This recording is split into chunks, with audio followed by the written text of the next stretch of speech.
Okay, listen, all of you. Today நம்ம பார்க்க போற டாபிக் வந்து heights and distance. In this section, we will see how trigonometry is used for finding the heights and the distance of various objects without actually measuring them.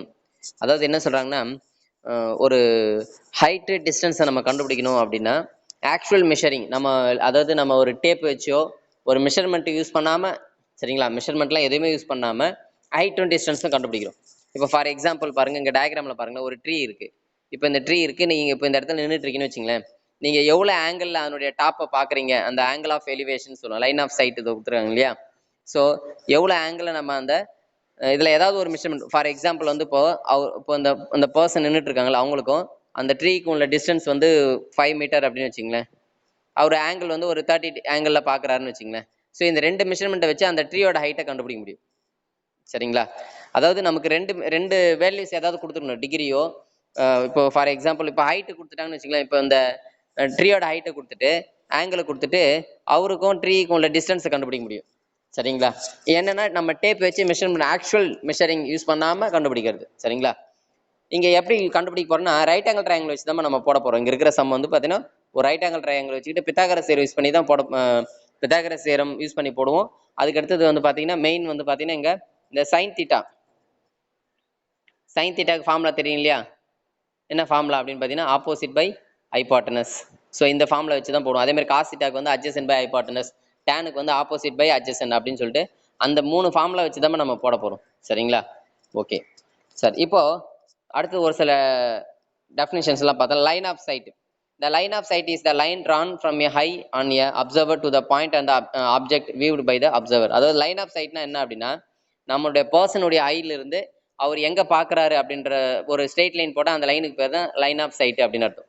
சரிங்களா, இப்போ அந்த person வந்து டாப்பை பாக்குறாருன்னா அப்புறம் அவருடைய ஹைல இருந்து அந்த டாப்புக்குள்ள ஒரு லைன் ஸ்ட்ரெயிட் லைன் தான் லைன் ஆஃப் சைட் அப்படின்னு சொல்றோம்.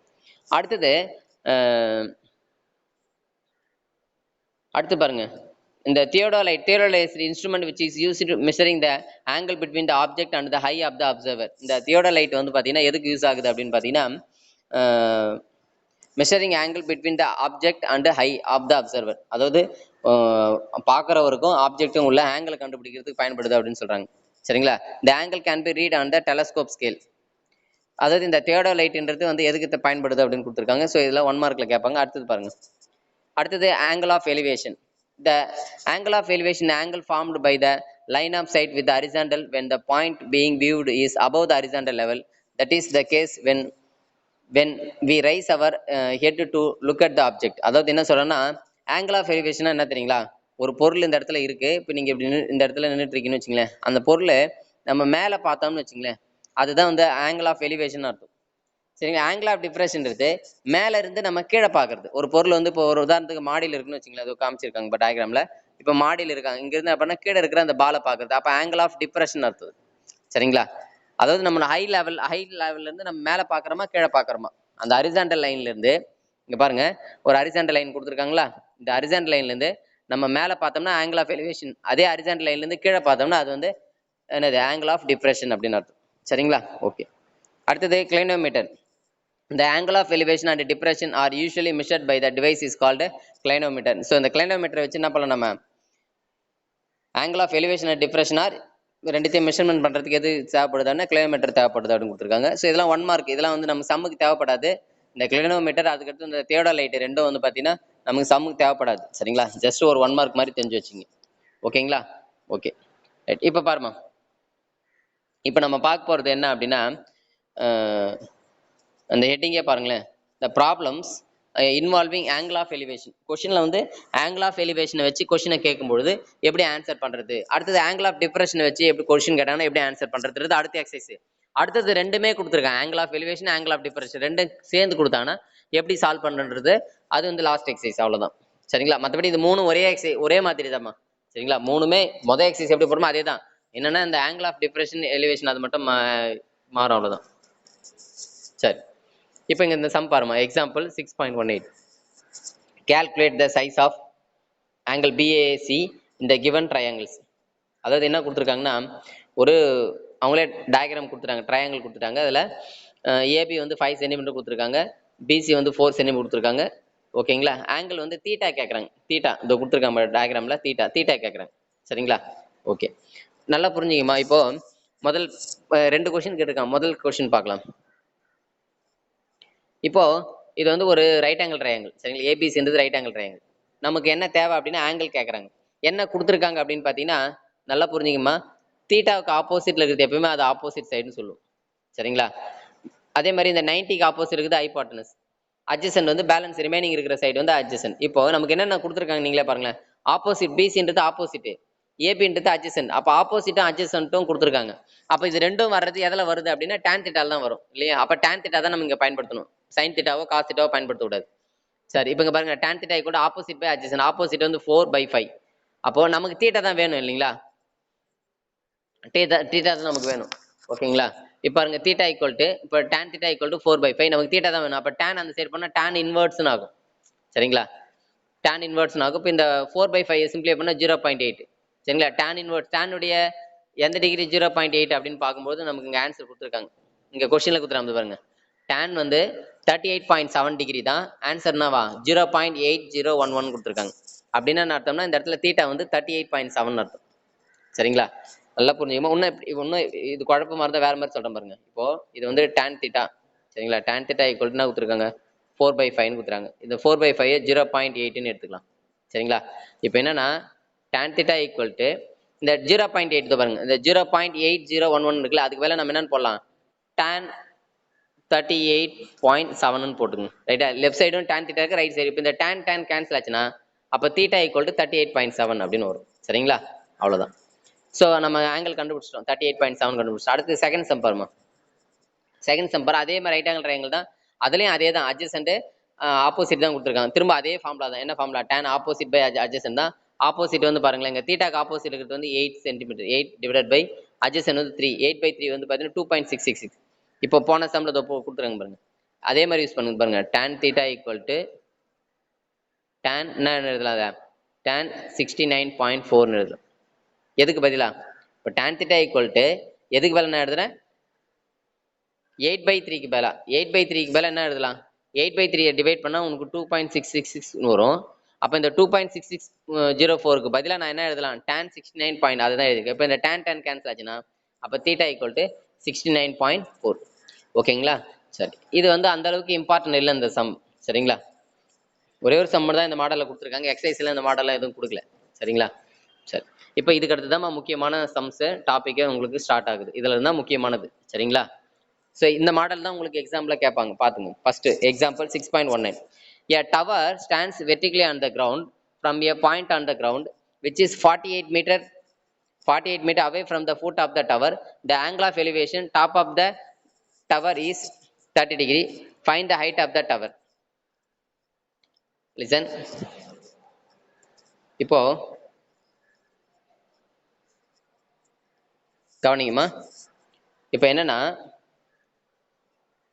கொஸ்டின் நல்லா அண்டர்ஸ்டாண்ட் பண்ணீங்க. ஒரு டவர் இருக்கு.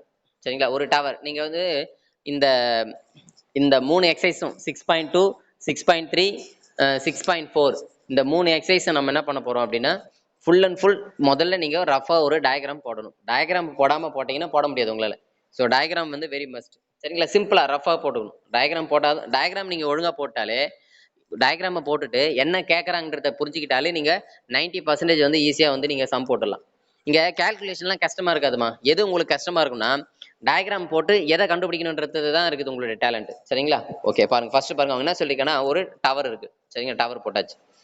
அந்த டவர்ல இருந்து எவ்வளவு டிஸ்டன்ஸ்ல இருந்தா அந்த அவன் நின்றுட்டு இருக்க இடத்துல இருந்து எவ்வளவு டிஸ்டன்ஸ்னா 48 மீட்டர் அவே ஃப்ரம் கொடுத்துறாங்க. அதே மாதிரி அதோட டாப் எவ்வளவு ஆங்கிள் பாக்குறான்னு கொடுத்துறாங்க பாருங்க.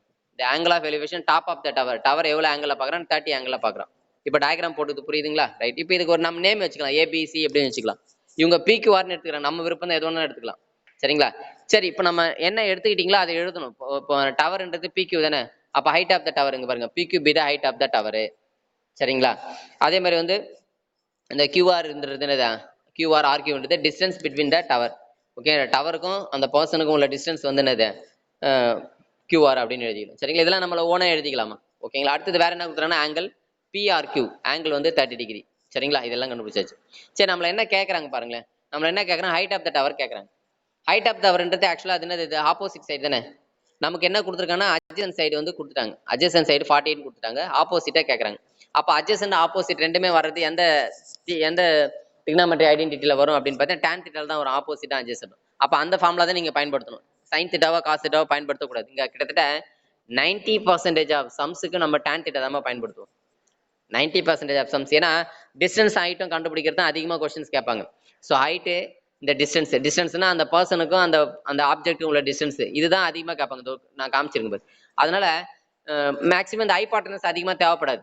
இந்த ஹைபார்டனஸ் வந்து பார்த்தீங்கன்னா தேவைப்படாது. ஒரு சில சம்ல கேட்பாங்க, சரிங்களா. அதுக்கு தான் நம்ம சைனோ காசோ பயன்படுத்துற மாதிரி வரும்.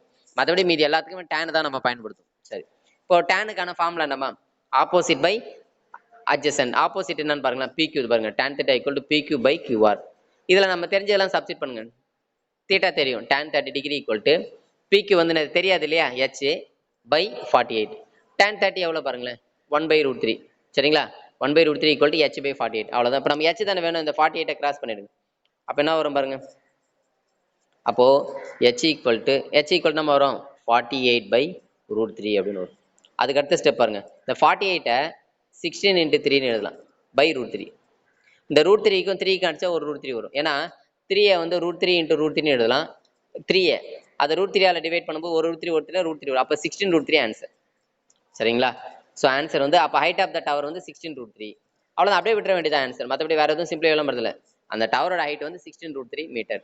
சரி, அதே மாதிரி இந்த ஆங்கிள்ஸ் எல்லாம் தெரிஞ்சு வச்சுக்கமா. tan 0 டிகிரி 0, நமக்கு இங்க எது தேவைப்படும் சொல்ற பாருங்க, tan 30 டிகிரி தேவைப்படும். அதான் நிறைய கொஸ்டின்ஸ் வரும், 1/√3. அடுத்து tan 45 வரும். ஸோ tan 45 டிகிரி வந்து 1. அடுத்து வந்து tan 60 வரும். tan 60 வந்து √3. இது 3 தாமா உங்களுக்கு வரும் இப்போ.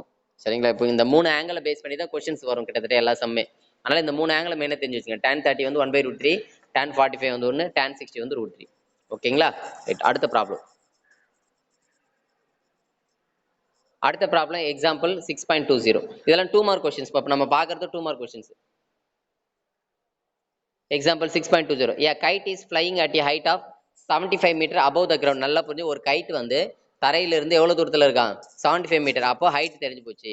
The string attached to the kite is temporarily tied to a point on the ground.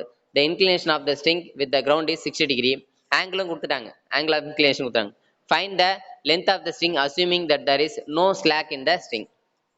அது என்ன சொல்றாங்கன்னா, இந்த டயக்ராம்ல பார்த்தா உங்களுக்கே புரியும். இதெல்லாம் டயக்ராம் நம்மளே போடணும். சரிங்க பாருங்க, இந்த மாதிரி பட்டம், இப்போ டவர்னா டவரை வரையணும்லாம் அவசியம் கிடையாதுமா.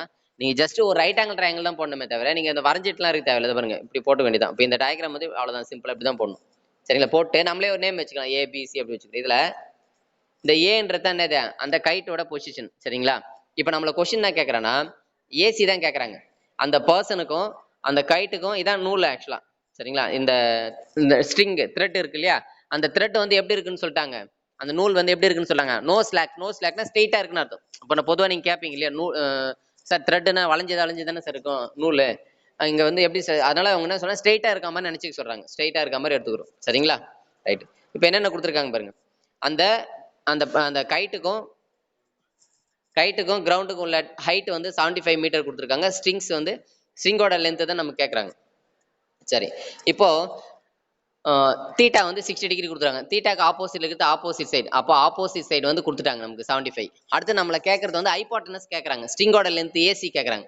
அப்போ ஆப்போசிட் ஹைபாட்டனஸ் ரெண்டும் வரது எந்த ட்ரிக்னாமெட்ரிக் ஐடென்டிட்டின்னு பார்க்கும்போது, எந்த ட்ரிக்னாமெட்ரிக் ஐடென்டிட்டி பாருங்க, சைன் தீட்டா. ஏன்னா ஆப்போசிட் பை ஹைபாட்டனஸ் அப்படின்னு வரது சைன் தீட்டால தான் வருது. அப்போ அதை தான் பயன்படுத்தணும் நமக்கு. சரிங்களா. அப்போ sine theta equal to opposite வந்து என்ன பாருங்க, AB பை ஹைபாட்டனஸ் வந்து என்னது AC. ஓகேங்களா. சைன் 60 தீட்டா வந்து 60 டிகிரி. அப்போ சைன் 60 ஈக்குவல் டு AP வந்து எவ்வளோ பாருங்க, 75 பை AC வந்து எவ்வளோ தெரியாது, அதை தான் கண்டுபிடிக்கணும். அப்போ ஏசினே வச்சுக்கோங்க அது. சரிங்களா. சைன் 60 வந்து √3/2 ஈக்குவல் டு 75 பை AC. இப்போ நமக்கு AC தான் வேணும், கிராஸ் மல்டிப்ளை பண்ணுங்க. அப்போ AC ஈக்குவல்னா என்ன, இந்த 2 கிராஸ் பண்ணீங்கன்னா 75 × 2 ஆயிடும், 150 பை √3. சரி, இந்த √3 மட்டும் கேன்சல் பண்ணலாம். எப்படின்னா இந்த 150 இருக்கு இல்லையா, அதை 50 × 3 எழுதலாம். 50 × 3/√3. இந்த √3க்கும் இந்த 3க்கும் அடிச்சா ஒரு √3 வரும். அதுக்கு என்னன்றதை நான் ஏற்கனவே சொல்லியிருக்கேன். அதாவது 3 வந்து √3 × √3 எழுதலாம். பைல ஒரு √3 கேன்சல் √3 வரும். ஓகே, 3க்கும் √3க்கும் அடிச்சா √3 வரும். அவ்வளவுதான். ஏன்னா 50 × √3. ஸோ அப்போ அந்த the length of the string அந்த கயிறோட லென்த் சரிங்களா, அந்த நூல் சொல்லிருக்காங்கல்ல அந்த ஸ்ட்ரிங்கோட லென்த் எவ்வளவு அப்படின்னு பாத்தீங்கன்னா 50√3 மீட்டர். சரிங்களா? ஓகே.